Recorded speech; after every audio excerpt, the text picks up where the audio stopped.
আজকের গল্পটি খরগোশের জুতো। যেটি খুবই রোমাঞ্চকর, রহস্য ও শিক্ষামূলক বাংলা গল্প। পুরো গল্পটি শুনুন এবং শেষ পর্যন্ত দেখুন। নতুন বাংলা গল্প পেতে চ্যানেলটি সাবস্ক্রাইব করুন। বনের গভীরে পাহাড়ি ঝর্ণার ধারে কুয়াশায় মোড়া এক অদ্ভুত গ্রাম ছিল। গ্রামটির নাম ছিল শালবন। চারপাশে শাল গাছ, মহুয়া আর বেতঝাড়ে ঢাকা সেই জায়গায় মানুষের বাস ছিল খুবই কম, কিন্তু প্রাণীদের ছিল রাজত্ব। নানা প্রজাতির পাখি, হরিণ, বুনো শুয়োর আর অবশ্যই খরগোশেরা। এই গ্রামের গল্প অন্যরকম, কারণ এখানে ঘটেছিল এক আশ্চর্য ঘটনা। এক খরগোশ একদিন এমন এক জুতোর মালিক হল, যেটি শুধু তার জীবন নয়, পুরো বনভূমির ভাগ্য বদলে দিয়েছিল। শালবনের উত্তরে এক ছোট্ট গর্তে বাস করত খরগোশ ছানা চন্দু। চন্দু ছিল দুষ্টুমি প্রিয়, চঞ্চল আর একটু অন্যরকম। অন্য খরগোশরা যেখানে শুধু ঘাস খেয়ে খেলাধুলা করে দিন কাটাত, চন্দুর স্বপ্ন ছিল বড়। সে চাইত বনের বাইরে যেতে, পাহাড় ডিঙাতে, দূরের গ্রামে যেতে, এমনকি মানুষের মতো জুতো পায়ে দৌড়াতে। কিন্তু তার বন্ধুরা তাকে নিয়ে হাসাহাসি করত। আরে চন্দু, খরগোশ আবার জুতো পরে নাকি? তুই কি মানুষ হতে চাইছিস নাকি? চন্দু হেসেই উড়িয়ে দিত, কিন্তু ভেতরে ভেতরে সে সত্যিই বিশ্বাস করত একদিন সে এমন কিছু পাবে যা তাকে অন্যদের থেকে আলাদা করবে। এক বর্ষার দিনে বনে ঝড় উঠল, বাতাসে গাছ ভেঙে পড়ল, বজ্রপাত হল, চারিদিকে পানি জমে গেল। চন্দু আশ্রয় নিতে গিয়ে ঢুকে পড়ল এক পুরনো বটগাছের শিকড়ের ভেতর। সেখানে মাটির নিচে সে দেখতে পেল একটা কাঠের বাক্স। কৌতূহলবশত সে বাক্সটা খুলল। ভেতরে ঝকঝকে একজোড়া জুতো রাখা, লালচে রং, সোনালি ফিতে আর পায়ের তলায় অদ্ভুত সব নকশা খোদাই করা।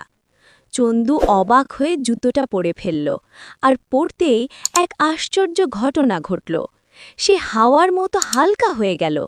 কয়েক সেকেন্ডেই সে বিশাল দূরত্ব পেরিয়ে গেল, এমনকি এক লাফে পাহাড়ের চূড়ায় উঠে গেল। চন্দুর চোখে জল চলে এলো। এটাই তো আমার স্বপ্নের জুতো। চন্দু প্রথমে শুধু মজা করে জুতো ব্যবহার করত। সে অন্য খরগোশদের সঙ্গে দৌড় প্রতিযোগিতায় নামত আর সবাইকে ছাড়িয়ে যেত। ছোট পাখিদের বাঁচাতে গাছের উঁচু ডালে লখিয়ে উঠত, নদী পেরোতে এক লাফে। কিন্তু শীঘ্রই তার শক্তির খবর ছড়িয়ে পড়ল। বনের শেয়াল, বাঘ আর শকুনেরা ভাবতে লাগল, যদি আমরা ওই জুতো দখল করতে পারি, তাহলে পুরো বন আমাদের কবজায় চলে আসবে। বিশেষ করে এক চালাক শেয়াল, নাম তার লোমা, সে ঠিক করল চন্দুর জুতো চুরি করবেই।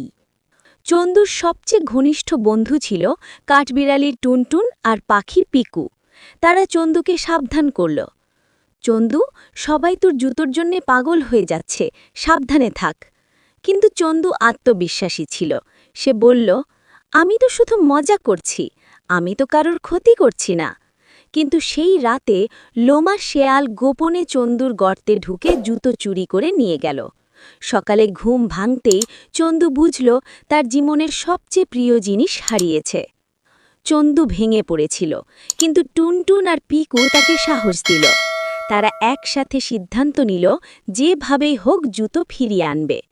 তাদের যাত্রা শুরু হলো ঘন অরণ্য পেরিয়ে, অন্ধকার গুহার ভেতর দিয়ে, পাহাড়ের উপর দিয়ে। পথে তারা বহু প্রাণীর সঙ্গে দেখা করল। কেউ সাহায্য করল, কেউ ঠকাতে চাইল।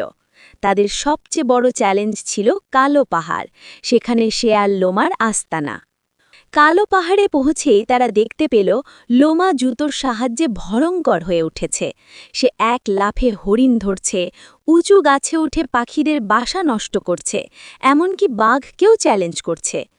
চন্দু আর তার বন্ধুরা বুঝল, যদি লোমার কাছ থেকে জুতো ফিরিয়ে না আনে, পুরো বন ধ্বংস হয়ে যাবে। কিন্তু লোমা খুবই চতুর। সে চন্দুকে বলল, তুই ছোট্ট খরগোশ, এই জুতো আমার জন্যই বানানো হয়েছে। তুই চাইলে আমার দাস হয়ে থাক, আমি তোকে বাঁচিয়ে রাখব। চন্দু সাহস করে উত্তর দিল, জুতো হয়তো শক্তি দেয়, কিন্তু বন্ধু আর সাহস ছাড়া সে শক্তি অর্থহীন। চন্দু, টুনটুন আর পিকু মিলে পরিকল্পনা করল। তারা লোমাকে এক বিশাল ফাঁদে ফেলল। পিকু আকাশ থেকে লোমাকে বিভ্রান্ত করল, টুনটুন তার ল্যাজ কামড়াল, আর চন্দু নিজের বুদ্ধি দিয়ে পাহাড়ের কিনারায় নিয়ে গিয়ে লোমাকে ধাক্কা দিল। লোমা পাহাড় থেকে গড়িয়ে পড়ল আর জুতো খুলে উড়ে এসে চন্দুর পায়ে গিয়ে পড়ল। পুরো বন আনন্দে চিৎকার করে উঠল, চন্দুই আমাদের নায়ক। চন্দু তখন বুঝল জুতো তাকে শুধু দৌড়াতে শেখায়নি, বরং সাহস, বন্ধুত্ব আর আত্মবিশ্বাস শিখিয়েছে। সে সিদ্ধান্ত নিল জুতো শুধু নিজের জন্য ব্যবহার করবে না, যখনই বনের কারোর বিপদ হবে সে সাহায্য করবে।